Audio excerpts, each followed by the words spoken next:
Now, I'd like to introduce you very briefly to the 5-minute coach model. This is a model which was devised by Lynn Cooper and Mariette Castellano. And Lynn, still does, Mariette did, work primarily within organisations where they were teaching managers coaching skills. And they love clean language, absolutely passionate about it. And they wanted to come up with a really simple way to let people know, well, what questions should I ask and when? And this was what they came up with. And I think it's really, really effective as a way to begin using the clean language questions in a very directed way. You start off by creating an outcome, figuring out what it is that is wanted. Crucial question, what would you like to have happen? And then you find out more about the outcome. Say the person wanted, well, I want to be able to get on with my work more easily.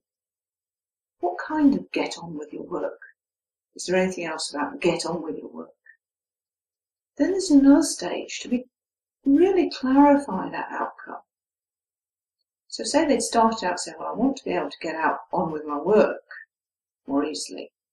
But actually in the process of exploring that, they've discovered that what they really want is to be able to say to their colleague, I'm busy at the moment, could I talk to you later?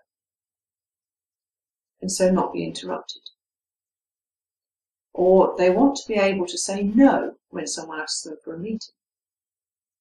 They might be an example of a final outcome. So then it's a case of working out what needs to happen for that to happen. Action planning. So in order for me to say no when someone asks me for a meeting, I need to make it clear that I have other tasks to do. Put it in my online diary that I'm going to be busy when I'm going to be doing desk work, putting the plan together. These kind of things. So you're working out with them, biff back bop, what needs to be in place for that outcome to be achieved. And the final stage in this model, which may not actually happen at the end, but is really an important part of the whole process, is understanding what motivates them to change. So, when you can get on with your work more easily and you can say no to a meeting, then what happens? Oh, well then, my day goes smoothly, I finish on time, and I can go home with a clear conscience and have a fabulous evening with my partner. Really straightforward model and very, very effective, particularly when you're not really going into the metaphor world so much. It works with metaphor as well, but this one is particularly designed for people who are working not with metaphor, but with very real world outcomes.